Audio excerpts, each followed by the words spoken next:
Welcome to TV 999 news. Nalgonda జిల్లా సాలిగౌరారం మండలం వల్లాల గ్రామంలో 1948వ సంవత్సరంలో రజాకార్ల చేతిలో మరణించిన విద్యార్థుల పేరిట నిర్మించిన స్తూపాన్ని ఆయన శుక్రవారం ఆవిష్కరించారు. అనంతరం నిర్వహించిన బహిరంగ సభలో మాట్లాడారు. తుంగతుర్తి ఎమ్మెల్యే మందుల సామెల్ అధ్యక్షత నిర్వహించిన బహిరంగ సభలో మాజీ మంత్రి జనారెడ్డి, పిసిసి మాజీ అధ్యక్షులు వి హనుమంతరావు, ఏఐసిసి కార్యదర్శి Viswanathan, MP Chamala Kiran Kumar Reddy, MLA Vemula Veeresham, CPI జాతీయ నాయకుడు చాలా వెంకటరెడ్డి, కాంగ్రెస్ నాయకులు విద్యాసాగర్, డిసిసి అధ్యక్షుడు శంకర్ నాయక్, వెంకటపతి, వల్లాల గ్రామ మాజీ సర్పంచ్ ఇంతియాజ్ అహ్మద్ తదితరులు పాల్గొన్నారు.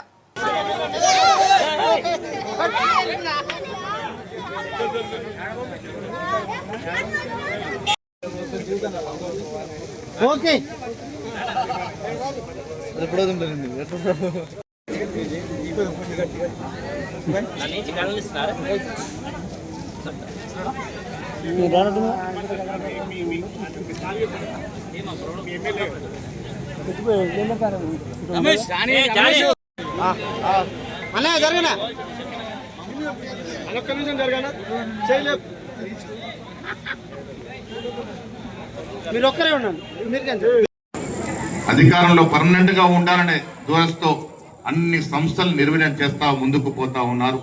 అలాంటి వారికి ఈ చనిపోయిన 10 మంది యువకులు అలాంటి వారికి జ్ఞానోదయం చేసే దశగా మనం ముందుకు పోవాల్సిన అవసరం ఉంది. మిత్రులారా, పెద్దలు జానారెడ్డి గారు సుదీర్ఘమైన రాజకీయ చరిత్ర. నల్గొండ జిల్లాలో వారు చేయని పదవి లేదు. నిరంతరం ప్రజల కోసం ఆలోచించేటువంటి వ్యక్తి. మీ జిల్లాలో పుట్టినందుకు నేను గర్వంగా ఉండాల్సిన అవసరం ఉందనే మాట కూడా సందర్భంగా మనం చేస్తా ఉన్నాను.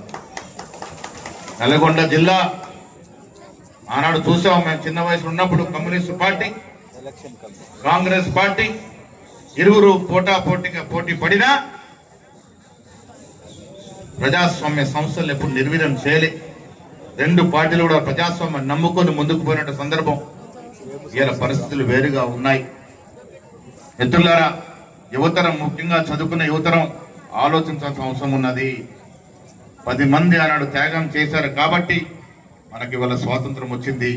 అలాంటి త్యాగమూర్తుల్ని నిరంతరం స్మరించుకునే విధంగా హనుమంతాన్ని ఇవాళ స్తూపం కట్టించగలిగినాడంటే ఇది గొప్ప విషయంగా నేను ఇవాళ మీకు చెప్తూ, యావత్ తెలంగాణ రాష్ట్రానికి వారి చరిత్ర తెలవాలి.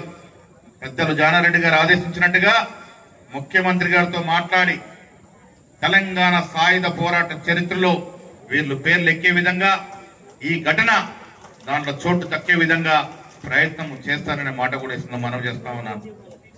అందరికీ డబుల్ బెడ్ బిల్లు అన్నారు. జానారెడ్డి గారు ముందుకొచ్చి ఆర్థిక సాయం చేశారు. సామ్యాల్ గారు డబుల్ బెడ్రూమ్లు ఇస్తారు, కానీ అది సరిపోదు. వారు అడిగిన విధంగా వారి స్తూపం నిర్మితమైన ఈ పాఠశాలకి డబ్బులు ఇచ్చి పిచ్చే బాధ్యత నేను తీసుకుంటాను. నేను, కిరణ్ కుమార్ రెడ్డి గారు, ఎమ్మెల్యే అందరం వెళ్ళి ముఖ్యమంత్రితో మాట్లాడి ఇదొక చరిత్రాత్మక ఊరిది, ఈ చరిత్ర ప్రజలకు తెలవాలి. ఇక్కడ స్తూపం చూసి చదువుకున్న ప్రతి విద్యార్థి దేశ స్వాతంత్రం కోసం పోరాడే విధంగా ముందుకు పోవాలి, దేశ నిర్మాణం కోసం పోరాడే విధంగా ముందుకు పోయే విధంగా ఈ స్తూపం ఉపకరిస్తుంది. కాబట్టి ముఖ్యమంత్రి గారితో మాట్లాడి మోడల్ స్కూల్ గా దీన్ని తీర్చిదిద్దే ప్రయత్నము చేస్తామనే మాట కూడా ఇస్తుందో మనం చేస్తా ఉన్నాను.